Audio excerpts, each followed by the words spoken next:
امام غزالی رضی اللہ تعالیٰ عنہ فرماتے ہیں کہ ہر آدمی کے سر پر ایک ننگی تلوار لٹک رکھی ہے، نہ جانے وہ کب چھوٹ کے گر جائے، کوئی نہیں کہہ سکتا کہ میں کب مروں گا، یعنی میرا وقت کب آئے گا۔ ہر آدمی کو مرنا ہے۔ جب ایک حقیقت سے آپ کو سامنا کرنا ہے، ایک سچائی کا گھوٹ آپ کو پینا ہے، تو پھر امام غزالی لکھتے ہیں کہ غفلت کی زندگی کیسے؟ سب سے پہلے تمہیں موت کی تیاری کرنا ہے، جیتے جی اپنی قبر کی تیاری کرنا ہے۔ اگر موت اچھی ہو گئی، قبر روشن ہو گئی، تو پھر قیامت رب تبارک و تعالی خود کامیاب کر دے گا، اللہ آخرت کی زندگی کو بہتر بنا دے گا۔ اے مسلمان، تیری تخلیق اللہ نے اس لیے نہیں کی کہ تو شراب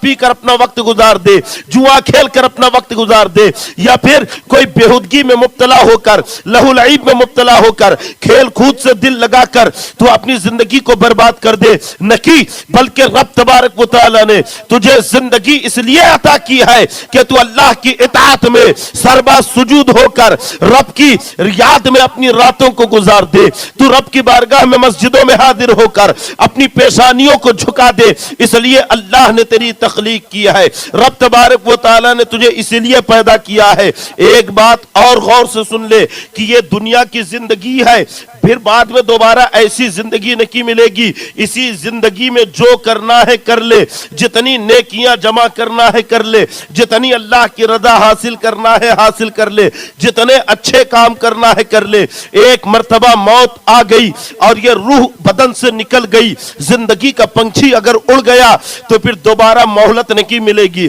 دوبارہ پھر عبادت اور نیکی کرنے کا وقت نہیں دیا جائے گا۔ جب تک سانس ہے تب تک آس ہے، جب تک یہ ہماری سانسیں چل رکی ہے، جب تک بدن میں رگوں کے اندر خون گردش کر رکھا ہے، جب تک سینے میں دل دھڑک رہا ہے، تب تک ہی ہمارے پاس وقت ہے کہ جتنا چاہے اتنا نیک کام کر لے۔ اگر زندگی کے اس وقت سے فائدہ نہ اٹھایا، زندگی کے ان لمحات سے فائدہ نہ اٹھایا، اور اگر اس زندگی سے اس نے نفع حاصل کرتے ہوئے رب کی رضا حاصل نہ کی، تو یاد رکھو جب آخری وقت آئے گا، چند سانسیں حلق میں باقی ہوں گی، فرشتہ روح کھینچنے کے لیے تیار کھڑا ہوگا، بندہ مومن چیخ کر کہے گا، اے فرشتے اتنی مہلت دے دے کہ میں رب کی بارگاہ میں سجدہ کر لوں، اے فرشتے اتنا وقت دے دے کہ میں اللہ کی بارگاہ میں 2 رکعت نماز پڑھ لوں۔ تو فرشتے کہیں گے، کیا تو جانتا نہیں، کیا تجھے یہ خبر نہیں ملی تھی کہ جب اللہ کسی کی روح قبض کرنے کا حکم دیتا ہے،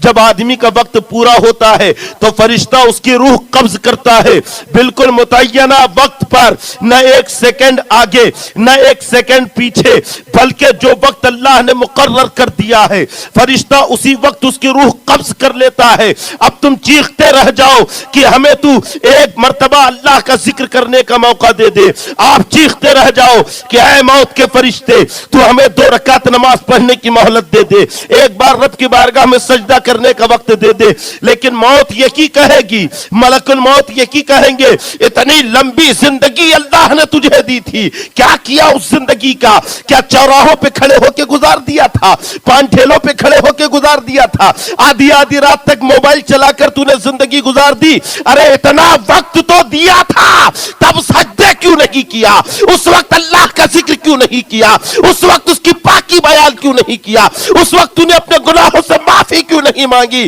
اب تو وقت ہو چکا ہے، تیرے ہاتھ سے قیمتی وقت نکل گیا، اب تجھے کوئی مہلت نہیں دی جائے گی۔ نوجوانوں، اس وقت تم کیا کرو گے جب موت سر پہ کھڑی ہوگی؟ نہ توبہ کی مہلت مل سکے گی، نہ ذکر و اذکار کا موقع مل سکے گا، نہ اللہ کے ذکر کی مہلت مل سکے گی۔ اس وقت کیا کرو گے؟ اس لیے خدا کے لیے اپنی زندگی کی اہمیت کو پہچانو، اپنے وجود کی اہمیت کو پہچانو کہ اللہ نے تمہیں جو قیمتی وجود دیا ہے، یہ تمہارا جو قیمتی وجود ہے، یہ سینے میں دھڑکتا ہوا دل ہے، یہ چلتی ہوئی سانسیں ہے، یہ رگوں میں بہتا ہوا خون ہے۔ ارے اس سے